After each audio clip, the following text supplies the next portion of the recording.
ঠেলার নাম বাবাজি আর মাইরের উপর ওষুধ নাই, হাত কত লম্বা সেটা কিন্তু টের পাইছে আজকে দ্বিতীয়বার। আমি নিজেও জানতাম না, আজকে এই নিউজে দেখে আমি একটু আশ্চর্য হয়েছি। তার মানে কতটা গোছালু ভাবে আজকে আমরা সেটার প্রমাণ দিছি, এখন সময় মতো অ্যান্সার দিছে। এই অ্যান্সারটা দরকার ছিল, এটার পরে হয়তো আরো বড় ধরনের ঘটনা ঘটবে। অনেক অংশে সফল, কিন্তু 1 বছর পর আইসা আজকে অনেক অংশে সফল। কালকেই দেশে শান্তি চলে আসবে ভাই, আগামী কালকেই শান্তি চলে আসবে। ভিপি নুরের উপর যে নৃশংস হামলা, এই হামলার ঘটনা থেকে একটা বিরাট সুখবর রাজনীতিতে এসেছে। কিছু ঘটনা অলরেডি এস্টাবলিশড হয়ে গিয়েছে, আরো কিছু সুখবর আমাদের সামনে হাতছানি দিচ্ছে। দ্বিতীয় হচ্ছে আমাদের সেনাপ্রধানও জয় বাংলা হওয়ার পথে। সেনাপ্রধান যতই প্রধান বিচারপতির সাথে মিটিং করুক আর যাই করুক না কেন, এই সেনাপ্রধান জয় বাংলা হবে। বিএনপিকে পিছনে ফেলে তৈরি হবে একটি বিপ্লবী সরকার, বন্ধ হয়ে যাবে বাংলাদেশের সংবিধান, তৈরি হবে নতুন বিপ্লবীদের রাষ্ট্র পরিচালনা। আর ওই বিপ্লবীদের রাষ্ট্র পরিচালনা করতে গিয়ে বন্ধ হয়ে যাবে চুপুর দরজা, বন্ধ হয়ে যাবে। তিনি চেয়েছিলেন সেনাপ্রধানকে পদ থেকে সরিয়ে এই লেফটেন্যান্ট জেনারেল কামরুল হাসানকে সেনাপ্রধান পদে বসাতে। যেই কথা সেই কাজ, ইউনূস সাইন দিলেই কিন্তু সরে দাঁড়াতে বাধ্য হবেন। ওয়াকারুজ্জামান কিন্তু সবাইকে বলেছে কিন্তু যে আমি চলে যাচ্ছি, আমাকে সরকার চায় না, যে কোনো মুহূর্তে আমাকে চলে যেতে হবে। আগামী 24 ঘন্টা 48 ঘন্টার মধ্যেই একটা কিছু ঘটে যেতে পারে। কারণ হঠাৎ করে এই প্ল্যান কেন, হঠাৎ করে প্ল্যানটা কোত্থেকে এসছে, কিভাবে এসছে, এর হিসাব নিকাশ করতে গেলে আপনি নিজেই সেটা পেয়ে যাবেন। আজকের এই ভিপি নুরুল হক নূরের রক্ত ঝরানোর মধ্য দিয়ে জাতীয় পার্টি নিষিদ্ধ হওয়ার পথ তৈরি হয়েছে এবং এই জাতীয় পার্টিকে নিষিদ্ধ করতেই হবে, করতেই হবে, করতেই হবে। ঐক্যবদ্ধ কার সাথে হব? আওয়ামী লীগ, জাতীয় পার্টি, আমরা ঐক্যবদ্ধ হবে এর বিকল্প ভিন্ন যারা আছেন তাদেরকে নিয়ে। আজকে জাতীয় পার্টি নিষিদ্ধ করো, কালকে হাসানুল হাকিমকে নিষিদ্ধ করো, পরশু রাশেদ খান মেননকে করো, এরপরে আরেকটা দলকে করো। কেন আমাদেরকে এগুলো করতে হবে? আমরা জুলাই 24-এর গণ অভ্যুত্থানেই তো স্পষ্ট সার্টিফিকেট দিয়েছি যে এই গণ অভ্যুত্থানের বিরোধী সকল দোসররা বাংলাদেশে রাজনীতি করতে পারবে না, আর যারা এই গণ অভ্যুত্থানের পক্ষে ছিলেন, বিপ্লবের পক্ষে ছিলেন, তারাই আগামী রাজনীতি করবে। তারপরেও কেন ইন্টেরিয়াম আমাদেরকে এখনো রক্ত ঝরাতে হচ্ছে, এখনো আপনাদের প্রোটেকশন নিয়ে? তারপরে এখন ওই পার্টিগুলো ক্ষমতার স্বাদ নেওয়ার জন্য মরিয়া হয়ে উঠেছে। জাতীয় পার্টির কি এমন শক্তি, কি এমন স্বাদ, যারা আওয়ামী লীগের সাথে আতাত করে তারপরে 24টা ঘন্টা তাদের দিনাতিপাত করেছে, কখনো সরকারি থেকে, কখনো সরকার এবং বিরোধী দল উভয় থেকে, আবার কখনো সিট সমঝোতা করে তারপরে নির্লজ্জ বেহায়ার মতো তারা সেই সময় রাজনীতি করেছে। এখন আবার তারা রাজনীতি করতে চায়। কাদের ছত্রছায়া করতে চায়? কেন করতে চায়? কিভাবে করতে চায়? আমি তো সবসময় বলেছি বাংলাদেশের একটা বিষয়ে আমাদের ইউনিটি হওয়া দরকার, সেটা হচ্ছে আওয়ামী লীগ এবং আওয়ামী লীগের যে দোসর যারা অন্যায় করেছে তাদের ব্যাপারে আমাদের সবাইকে ঐক্যবদ্ধ হতে হবে। তাদের ইস্যু আসলে আমরা আর কোনো দলাদলি থাকবে না, সেখানে বিএনপি হোক, জামাত হোক, অন্যান্য রাজনৈতিক দল হোক, সমমনা সবাইকে ভূমিকা পালন করতে হবে দেশের পক্ষে, মানুষের পক্ষে, মানবতার পক্ষে। কিন্তু আজকের অত্যন্ত অবাক হচ্ছে আমরা যে আমাদের এই বাংলাদেশে এখনো এই জাতীয় পার্টিকে নিয়ে আমাদেরকে কথা বলা হচ্ছে। আমি আন্তরিকভাবে দুঃখিত, গত 2 দিন নেটের বাহিরে থাকায় আপনাদেরকে যথাসময়ে এই জাতীয় পার্টির বিষয় নিয়ে কথা বলার সুযোগ পাইনি। কিন্তু আমি যখন সুযোগ পেয়েছি সাথে সাথে এসে আমি আপনাদের সামনে উপস্থিত হয়েছি।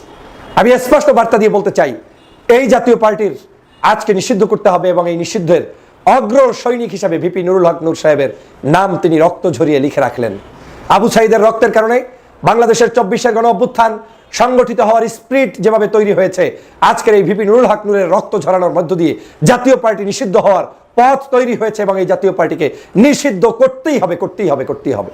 আমাদের দলের মধ্যে ভিন্নতা থাকতে পারে, মতের মধ্যে ভিন্নতা থাকতে পারে, আদর্শিক দ্বন্দ্ব থাকতে পারে, কিন্তু আমরা এই আদর্শে একমত যে আওয়ামী লীগের কোনো স্থান বাংলাদেশের কোনো জায়গায় কোনো অবস্থায় যারা অন্যায় করেছে তাদেরকে সুযোগ দেয়া যাবে না, যাবে না, যাবে না। এবং আওয়ামী লীগের দোসরদের কোনো সুযোগ দেয়া যাবে না। আমি সরকারকে বারবার অনুরোধ করছি, আপনারা এখনই এই মুহূর্তে যদি ভালো চান তাহলে আপনাদের এখন উচিত হবে জাতীয় পার্টিকে চূড়ান্তভাবে নিষিদ্ধ করা এবং ভিপি নুরুল হক নূর সাহেব সহ যে সকল ছাত্র ছাত্রী দেশের পক্ষের, মানবতার পক্ষের মানুষরা আন্দোলন সংগ্রাম করে বিভিন্ন সময় রক্ত ঝরিয়েছে, তার চূড়ান্ত তদন্ত করে দোষীদের বিচার অবশ্যই করতে হবে, অবশ্যই করতে হবে। আমি বারবার বলেছি যে আমাদের এই 16 বছরের ঝঞ্ঝাল কিন্তু দূর হয়নি। আওয়ামী লীগ চলে গিয়েছে, শেখ হাসিনা চলে গিয়েছে, কিন্তু শেখ হাসিনা রেখে যাওয়া সন্তানরা তো সব জায়গা থেকে যায়নি। শুধু দেশকে শান্ত রাখার স্বার্থে আমি সচরাচর গতানুগতিক ধারায় বক্তব্য দেই না। আমি চাই এদেশের সকল বাহিনী, এদেশের সকল পুলিশ, এদেশের সকল প্রশাসন আমরা ঐক্যবদ্ধভাবে বাংলাদেশকে এগিয়ে নিয়ে যাব। কিন্তু আপনাদেরকে ভাবতে হবে ঐক্যবদ্ধ কার সাথে হব?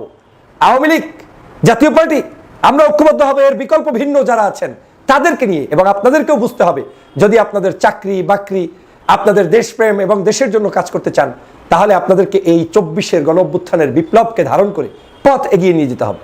হতে পারে আপনি বিএনপি মাইন্ডেড থাকেন, জামাত মাইন্ডেড থাকেন, কিন্তু 24-এর সাথে গাদ্দারি করবেন না, 24-এর সাথে বেইমানি করবেন না। সে আর্মির পার্সন হন, পুলিশের পার্সন হন, বিজিবির পার্সন হন, আপনার র্যাবের পার্সন হন, প্রশাসনের পার্সন হন, প্রিয় ভাইরা, 24 বিরোধী মতাদর্শ পোষণ করে বাংলাদেশে আপনারা কোনো কাজ করতে পারেন না, পারবেন না। এ কারণে আমি অনেক সময় চেষ্টা করি আমাদের সকলের মধ্যে এই ধরনের নতুন নতুন করে ইস্যু তৈরি করে বিপদ বাংলাদেশের জন্য না আনার চেষ্টা করি। আমি চেষ্টা করি শান্ত রাখার। আজও বলছি, আমাদেরকে এই দেশকে ঐক্যবদ্ধভাবে এগিয়ে নিয়ে যেতে হবে, আমাদেরকে শান্ত থাকতে হবে। একটি তৃতীয় গোষ্ঠী আমাদের পিছন থেকে উঠে পড়ে লেগেছে, তারা যে কোনো মূল্যে আমরা কামড়াকামড়ি করলেও তারা শান্তি পায়। আমাদের দেশের বাহিনী সহ বিভিন্ন মানুষদের মধ্যে অশান্তি সৃষ্টি হলেও তারা শান্তি পায়, আবার আমাদের মধ্যে অনৈক্য দেখলেও তারা শান্তি পায়। তার মানে ওদের শান্তি যেগুলো, সেই জায়গায় আমাদের কাজ করা ঠিক হবে না। আমাদেরকে শান্ত থাকতে হবে। তবে এই শান্ত মানে এই নয় যে আজকের আমরা যা ইচ্ছা তাই করবেন আপনারা, সেটাকে মেনে নেব, এটা হতে পারে না। ভিপিনুরের উপর যে নৃশংস হামলা, এই হামলার ঘটনা থেকে একটা বিরাট সুখবর রাজনীতিতে এসেছে এবং রাজনীতি একটা চমৎকার পরিবর্তনের মুখে। কিছু ঘটনা অলরেডি এস্টাবলিশড হয়ে গিয়েছে, আরো কিছু সুখবর আমাদের সামনে হাতছানি দিচ্ছে। দ্বিতীয় হচ্ছে, আমাদের সেনাপ্রধানও জয় বাংলা হওয়ার পথে। সেনাপ্রধান যতই প্রধান বিচারপতির সাথে মিটিং করুক আর যাই করুক না কেন, এই সেনাপ্রধান জয় বাংলা হবে। এর আইনগত দিক পরে, অর্ডিন্যান্স, প্রজ্ঞাপন, দ্যাট ইজ পরে। আগে সহজ হিসাব দেখেন, 24-এর যোদ্ধা এবং ডক্টর ইউনূস সরকারের বিবৃতিতে ভিপিনুরকে যেভাবে গ্লোরিফাই করা হয়েছে, এই ভিপিনুরের উপর এইভাবে হামলা করে একটা দল বাংলাদেশে রাজনীতি করবে বা ওই হামলার জন্য যারা দায়ী তারা, এটা হতে পারে না। এটা সায়েন্সের সাথেই যায় না। সায়েন্স হচ্ছে এই দল রাজনীতি থাকবে না, সরকার যাই করুক না কেন। সাপোজ আমরা যদি প্রথমে ধরে নিই যে ঠিক আছে, না সরকার নিষিদ্ধ করলো না, জাস্ট অপরাধীদের শাস্তি দিল, কিন্তু না, তাতে লাভ নেই, জনগণ নিষিদ্ধ করে ফেলেছে। জাতীয় পার্টি বিষয় এই ভিপিনুরের উপর হামলার ফলে এমন একটা পারসেপশন তৈরি হয়েছে, জাতীয় পার্টি হচ্ছে নিষিদ্ধ। এটা পিপলস পারসেপশন। অতএব এদের কোনো কার্যালয় থাকতে পারবে না। এদের কার্যালয় যেখানেই পাবা আগুন দিয়ে ধরিয়ে দেবা, এদের নেতা যেখানেই পাবা হাত পা ভেঙে দেবা, উত্তম মাধ্যম দেবা, মায়ের দেবা। এটা জামাত, চরমোনাই, এনসিপি, এদের একটা পারসেপশন তৈরি হয়ে গেছে। তো এই জায়গায় জাতীয় পার্টি নিষিদ্ধ বলা যায়। আচ্ছা, সাপোজ ধরে নিলাম জাতীয় পার্টি নিষিদ্ধ করলো না, আগামী ইলেকশনে প্রতিদ্বন্দ্বীদের সুযোগ পেল, আপনি কি মনে করেন এদেরকে নির্বাচনে কেউ দাঁড়াতে দেবে? পিটিয়ে এদের হাত পা ভেঙে দেবে। আওয়ামী লীগ, জাতীয় পার্টি, এই দুই দলকে নির্বাচনে আসতে দেওয়া মানে মারামারি হয়ে নির্বাচন বানচাল হয়ে যাওয়া। এখানে সবচেয়ে বড় মাইনকে চিকিৎসা করেছে বিএনপি, কারণ জাতীয় পার্টি নিষিদ্ধ এটা হয়ে গেছে জনগণের মাধ্যমে। যেমন আওয়ামী লীগ তো আসলে 5 আগস্ট নিষিদ্ধ হয়েছিল, কিন্তু ফর্মাল আইনি ভিত্তিতে পরবর্তীতে এসেছিল, কিন্তু আওয়ামী লীগ নিষিদ্ধ হয়েছিল 5 আগস্ট, জনগণ নিষিদ্ধ করেছিল। মানে আওয়ামী লীগ যেখানেই পাওয়া ধোলাই, আওয়ামী লীগের অফিস থাকবে না, আওয়ামী লীগের ছবি থাকবে না, আওয়ামী লীগের অস্তিত্ব থাকবে না। এটি তো 5 আগস্টের পর হয়েছিল। ঠিক তদ্রুপ জাতীয় পার্টি ভিপিনুর উপর হামলার পর এরা কার্যত নিষিদ্ধ হয়ে গেছে। এখন এই যে জনগণের পারসেপশন নিষিদ্ধ, জনগণ ওদেরকে জয় বাংলা করে দেবে, যেখানেই পাবে মাইট্রি দেবে, অফিস টফিস আরো ভেঙে চুরমার করে দিবে, আরো কয়েকটা মাইট্রি দিলে তারপরে এক পর্যায়ে দেখবেন যে সরকার দ্রুত না হলে একটু সময় নিয়ে হলো জাতীয় পার্টি নিষিদ্ধ করে দিতে বাধ্য হবে। এটা একটা দিক। অতএব জাতীয় পার্টি নিষিদ্ধ, এটাকে মাস্ট আপনি ধরে নিতে পারেন। জনগণ কর্তৃক নিষিদ্ধ হয়ে গেছে, এখন আইনি ঘোষণাটা বাকি, গেজেট প্রকাশটা বাকি। গেজেট যদি নাও হয়, জনগণ জাতীয় পার্টিকে নিষিদ্ধ করে, যেটা বেরোক না। এখন বিএনপি কিন্তু জাতীয় পার্টিকে চায়, বিএনপি তো আওয়ামী লীগকেও চেয়েছিল, কিন্তু লাভ হয়েছে? আওয়ামী লীগ থাকাটাও বিএনপির জন্য। বিএনপির নেতারা, ওই বিরানি সাহেদরা দেখেছেন না, ইসকন সাহেদরা বিভিন্ন লেখা লিখছে যে জাতীয় পার্টি থাকলে এই লাভ, জাতীয় পার্টিকে এই কারণে সরাতে চায় জামাত, এনসিপি, বিএনপির জন্য এটা খুব ক্ষতিকর, নানান কথাবার্তা বলছে। আরে ভাই, এর চাইতে জাতীয় পার্টির চাইতে বড় সমীকরণ বিএনপির জন্য ছিল আওয়ামী লীগ থাকা। কারণ আমরা যে কথাটা বলি, রাজনীতিতে নিজের চাইতে খারাপ প্রতিপক্ষ লাগে। আপনার ভোটের মাঠে তো আপনাকে বলতে হবে যে আরে ভাই আমি খারাপ না, ও আরো খারাপ, ওরে ভোট দিবেন, আমাকে ভোট দিবেন। এখন আওয়ামী লীগ বিএনপির চাইতে খারাপ, এই কথাটা বলার একটা জায়গা ছিল বিএনপির, এবং আওয়ামী লীগ থাকলে খুব সহজে বিএনপি ক্ষমতা আসতে পারতো। তখন কিন্তু জামাত এতটা হাইলাইটেড হতো না। অথবা আওয়ামী লীগকে রাখাটা বিএনপির জন্য আরো বেশি জরুরি ছিল। সে আওয়ামী লীগকে রাখতে পারেনি, এই জন্যই তো মির্জা ফখরুল বলছেন কোন দল নিষিদ্ধের পক্ষে আমরা ওই আওয়ামী লীগ নিষিদ্ধ, এটা আমাদের সাথে কনসার্ন না, নানান কথাবার্তা বলেছিল। আওয়ামী লীগকে নিষিদ্ধ ঠেকাতে নানান চেষ্টা করেছিল, কিন্তু পেরেছে? বরং এটাকে পরে স্বাগত জানাতে বাধ্য হয়েছে, বলতে বাধ্য হয়েছে বিএনপি যে না, আওয়ামী লীগ নিষিদ্ধ, আমরা তো এটাই চেয়েছিলাম, অথচ তারা কিন্তু এটা চায় নাই। ঠিক তদ্রুপ জাতীয় পার্টি কিনে এখন যত হিসাব নিকাশ করুক, দেখবেন যে নাকানি জুবানি খেয়ে নাকে খত দিয়ে বিএনপি বলবে আরে ভাই জাতীয় পার্টি নিষিদ্ধ, এটা তো আমরা চেয়েছিলাম, এটি ঠিক আছে। অতএব বিএনপি যতই জাতীয় পার্টিকে রক্ষা করতে চেষ্টা করুক, এটা পারবে না। সেনাপ্রধান জনগণের কাছে ভিলেন হয়ে গেছে। বিপিনের উপর হামলাটা করেছে সেনাবাহিনী, জাতির কাছে সেনাপ্রধান ভিলেন হয়ে গেছে। তো বাংলাদেশে যে এখন বাস্তবতা, তাতে কেউ জনগণের কাছে ভিলেন হয়ে সে অস্ত্রের জোরে টিকে থাকতে পারবে না। 5 আগস্টের পর অস্ত্রের জোরে খামখেলি করে টিকে থাকার বাস্তবতা শেষ হয়ে গেছে। অর্থাৎ ট্যাঙ্কের জোরে সেনাপ্রধান টিকতে পারবে না, সেনাপ্রধানও জয় বাংলা হওয়ার পথে। চট্টগ্রাম বিশ্ববিদ্যালয়ের শিক্ষার্থীদের সাথে বর্তমানে স্থানীয়দের সংঘর্ষ চলমান রয়েছে, যেই সংঘর্ষ গতকাল রাতে হয়েছে এবং সেই একই সংঘর্ষ আজকে দুপুরের পর থেকে এখন পর্যন্ত চলমান আছে। এত বড় নৃশংস একটা ঘটনা চট্টগ্রাম বিশ্ববিদ্যালয়ে ঘটতে যাচ্ছে বা ঘটেছে বা ঘটতেছে, কিন্তু চট্টগ্রাম বিশ্ববিদ্যালয়ে না পুলিশ গেছে, না সেনাবাহিনী গেছে। অথচ জানলে অবাক হবেন, চট্টগ্রাম বিশ্ববিদ্যালয় থেকে মাত্র 1.5 কিলোমিটার দূরে হাটহাজারী থানা, এরপরে চট্টগ্রাম বিশ্ববিদ্যালয় থেকে মাত্র 8 কিলোমিটার দূরে চট্টগ্রাম ক্যান্টনমেন্ট। মানে এত কাছাকাছি একটা বিশ্ববিদ্যালয়ের, এত কাছাকাছি একটা পুলিশ থানা, এত কাছাকাছি একটা ক্যান্টনমেন্ট, সেখানে চট্টগ্রাম বিশ্ববিদ্যালয়ে এত বড় একটা ঝামেলা চলতেছে স্থানীয়দের সাথে, অথচ সেইখানে না সেনাবাহিনী গেছে না পুলিশ গেছে। পুলিশ উল্টো বলতেছে যে ওখানের পরিস্থিতি ঘোলাটে এবং কন্ট্রোলের বাইরে চলে গেছে, এই জন্য আপনারা মানে বসে বসে আঙ্গুল চুষতেছে, সেই পুলিশ বসে বসে আঙ্গুল চুষতেছে। এমনকি চট্টগ্রাম বিশ্ববিদ্যালয়ের যে প্রশাসন, সেই প্রশাসন শিক্ষার্থীদের এবং স্থানীয়দের মধ্যে ঝামেলা মেটাতে চাচ্ছে, কিন্তু চট্টগ্রাম বিশ্ববিদ্যালয় প্রশাসনের কাছে আপনি কয়টা রাইফেল দিচ্ছেন, কয়টা বুলেট দিচ্ছেন যে সেই ফাঁকা গুলি দিবে, তারপরে স্থানীয় জনগণ বলবো না, স্থানীয় সন্ত্রাসীরা এবং চট্টগ্রাম বিশ্ববিদ্যালয়ের শিক্ষার্থীরা একটু মানে নর্মাল হওয়ার চেষ্টা করবে? কয়টা রাইফেল দিচ্ছেন চট্টগ্রাম বিশ্ববিদ্যালয় প্রশাসনকে? কি করছেন? ইন্টারিম সরকারের চেয়ারে বসে বসে কি করছেন? আমি বলবো না কে দোষী এখানে, সেইটা দেখার এখন সময় নাই, যে শিক্ষার্থীরা দোষী নাকি স্থানীয়রা দোষী, সেইটা এখন দেখার সময় নাই। এখন সময় হচ্ছে এই ঘটনা সম্পূর্ণ কন্ট্রোলে আনা। অথচ সেই ইন্টারিম সরকার বসে বসে আঙ্গুল চুষছে। এত কাছাকাছি চট্টগ্রাম বিশ্ববিদ্যালয়ের, এত কাছাকাছি থানা, তার এত কাছাকাছি ক্যান্টনমেন্ট হওয়া সত্ত্বেও সেখানে না আর্মি গেছে, সেখানে না পুলিশ গেছে। তাহলে এই সংঘর্ষ কারা নিয়ন্ত্রণে আনবে? চট্টগ্রামের সংঘর্ষ কারা নিয়ন্ত্রণে আনবে? আপনি ইন্টারিম সরকারে বসে কার ফেলাচ্ছেন? অথচ দেশে এত বড় ঘটনা ঘটে যাচ্ছে, নৃশংস হত্যাকাণ্ডের মতো ঘটনা ঘটে যাচ্ছে, ইন্টারিম সরকার ব্যর্থ। সিলেটের সাদা পাথর চুরি হচ্ছে, ইন্টারিম সরকার বলতেছে আমরা উপদেষ্টা বা আমরা সরকারে থেকে ব্যর্থ, যে আমরা সাদা পাথর লুট করতে পারছি না। ভিপিনুর উপর হামলা করছে উপদেষ্টা, মানে সরকারি লোকজনই বলতেছে সরকারের দায় নিতে হবে, এই ব্যাপারে সরকারকে দায় নিতে হবে। যে বলতেছে সে এই সরকারের একজন উপদেষ্টা, এবং সরকারি উপদেষ্টা বলে যে এই ঘটনার তীব্র নিন্দা এবং প্রতিবাদ জানাই। আপনারা কার ফালাতে এই চেয়ারে বসছেন?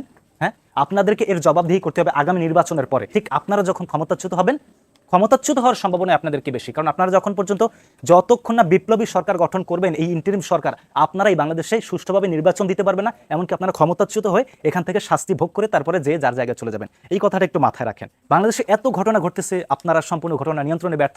এমনকি সেখানে পুলিশ প্রোটোকল পাঠাবেন, সেখানে সেনাবাহিনী পাঠাবেন, তাও আপনারা পাঠাচ্ছেন। আপনারা আমাদেরকে চোখের সামনে এরকম মূলা ঝুলিয়ে দেখাচ্ছেন।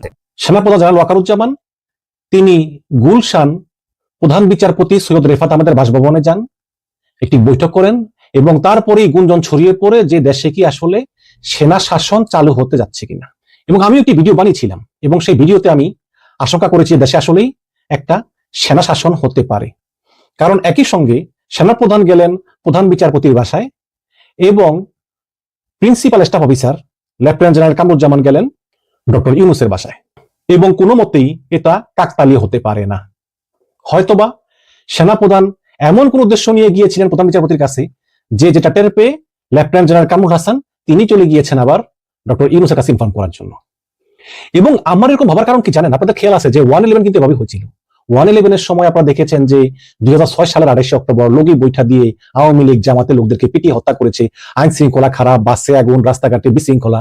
তখন তৎকালীন সেনাপ্রধান মইনি আহমেদ তিনি গিয়ে রাষ্ট্রপতি ইয়াজুদ্দিন আহমেদকে বলেছেন যে আপনি ক্ষমতা ছেড়ে দিন, আপনি পারবেন না। এবং তারপরে কিন্তু এই ফখরুদ্দিন মঈনুদ্দিন সরকার আসে এবং 111 হয়। তো এখনো কিন্তু সেম সিচুয়েশন, চারদিকে মারামারি, হানাহানি, বিভিন্নর মার খেলো, তারপরে কলেজ বিশ্ববিদ্যালয়ে গন্ডগোল, চট্টগ্রামে গন্ডগোল, সব জায়গায় এরকম গন্ডগোল। তো এখন যদি একটা দুর্বল সরকার, ইউনূস সরকারটা দুর্বল সরকার, আজকে কিন্তু জামাতের নেতারাও বলেছে যে এই সরকার হাল ছেড়ে দিয়েছে, কোনো কিছু ঠিকমতো চলতেছে না। তো এমন অবস্থায় যদি সেনাবাহিনী বলে যে আপনি এই সরকারে ব্যর্থ, আপনি ব্যর্থতার দায়ভার নিয়ে পদত্যাগ করেন, আপনাকে আমরা চাই না, সরকারকে চাপ দেয়, সরকার তো পদত্যাগ করতে বাধ্য হবে, তাই না?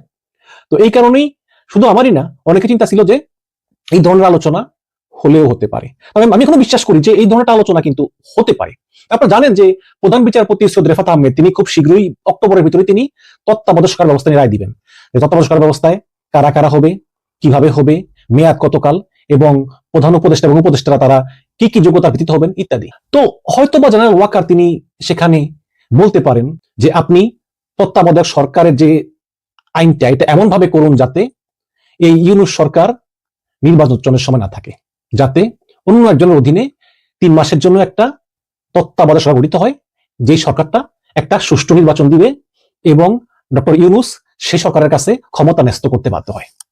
এরকম একটা কথা তিনি বলতে পারেন। এবং অনেকে বলতেছেন যে সেনাপ্রধান কিন্তু প্রধান বিচারপতির সঙ্গে সরাসরি দেখা করতে পারেন না সরকারের অনুমতি ছাড়া, কিন্তু তিনি দেখা করেছেন, যেভাবে হোক তিনি করেছেন, কারণ সরকারের তো আসলে সেনাপ্রধানের কোনো কন্ট্রোল নাই, এটা তো আপনারা সবাই জানেন। আপনারা এও জানেন যে কয়েক মাস আগে ডক্টর ইউনূসের নিরাপত্তা উপদেষ্টা খলিলুর রহমান তিনি চেয়েছিলেন সেনাপ্রধানকে পদ থেকে সরিয়ে এই লেফটেন্যান্ট জেনারেল কামরুল হাসানকে সেনাপ্রধান পদে বসাতে। যেই কথা সেই কাজ। এই খবর টের পেয়ে আবার জেনারেল ওয়াকারুজ্জামান তিনি করলেন কি, তিনি এই লেফটেন্যান্ট জেনারেল কামরুল হাসানকে তার যে পদ প্রিন্সিপাল স্টাফ অফিসার সেই পদ থেকে সরিয়ে দেওয়ার জন্য একটা সুপারিশপত্র প্রেরণ করলেন ডক্টর ইউনূসের অফিসে। এখন ইউনূস সাইন দিলেই কিন্তু এই লেফটেন্যান্ট জেনারেল কামরুল হাসান তিনি এই প্রিন্সিপাল স্টাফ অফিসার পদ থেকে সরে দাঁড়াতে বাধ্য হবেন। কিন্তু সেই সুপারিশপত্র টানা 1 মাস ধরে ডক্টর ইউনূসের অফিসে পড়ে রইল, তিনি সাইন করলেন না। তখন জেনারেল ওয়াকারের বুঝতে বাকি রইল না যে আসলে এই লেফটেন্যান্ট জেনারেল কামরুল হাসান তিনি আসলে সরকারের সঙ্গে গভীর সম্পর্ক।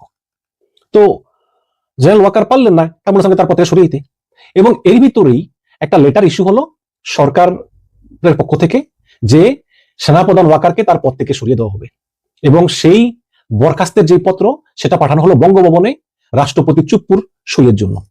কারণ সেনাপ্রধানকে পদ থেকে সরাতে হলে রাষ্ট্রপতির সই প্রয়োজন হয়, এবং রাষ্ট্রপতি দপ্তর থেকে এটা লিক হয়ে গেল যখন, তখনই মার্কিন দূতাবাস এবং বিএনপি বলল যে না, আপনারা সেনাপ্রধানকে সরাতে পারবেন না। তো এই কারণে সেই যাত্রায় সেনাপ্রধান বেঁচে গিয়েছে। না হলে কিন্তু ওয়াকারুজ্জামান কিন্তু সবাইকে বলেছে কিন্তু যে আমি চলে যাচ্ছি, আমাকে সরকার চায় না, যে কোনো মুহূর্তে আমাকে চলে যেতে হবে। বাট শেষ পর্যন্ত সরকারের সেই উদ্যোগ সফল হয়নি, সেনাপ্রধান ওয়াকার তিনি তার পদে রয়ে গিয়েছেন। এখন সেই থেকেই সেনাপ্রধান ওয়াকারের সঙ্গে সরকারের একটা সম্পর্ক ভালো না, এবং যখন ওয়াকার দেখা করেছেন প্রধান বিচারপতির সঙ্গে, সেই একই সময়ে লেফটেন্যান্ট জেনারেল কামরুল হাসান তিনি দেখা করেছেন ডক্টর ইউনূসের সঙ্গে। আমরা জানতে পেরেছি সেটা হচ্ছে যে ভিপি নূরকে যে মারল সেনাবাহিনী, এতে ডক্টর ইউনূস খুবই ক্ষুব্ধ, এবং সরকার কথা দিয়েছেন যে নূরের উপর যারা হামলা করেছে তাদেরকে বিচারের আওতায় আনতে একটি বিচার বিভাগীয় তদন্ত কমিশন গঠন করবেন। এবং এই কারণেই ডক্টর ইউনূস ডাক দিয়েছেন লেফটেন্যান্ট জেনারেল কামরুল হাসানকে, এবং তার সঙ্গে কথা বলেছেন যে কেন হামলা হলো, কি হামলা হলো, কারা কারা জড়িত, এসব বিষয় তদন্তে সহযোগিতা করার জন্যই ডক্টর ইউনূস এই লেফটেন্যান্ট জেনারেল কামরুল হাসানকে ডেকেছেন। তবে দর্শক, জেনারেল ওয়াকার যেই কারণে এই প্রধান বিচারপতির সঙ্গে দেখা করুক না কেন, পরিস্থিতি কিন্তু ভালো না, পরিস্থিতি খুবই ঘোলাটে, খুবই অস্থির, যে কোনো সময় কিন্তু কিছু একটা ঘটে যেতে পারে।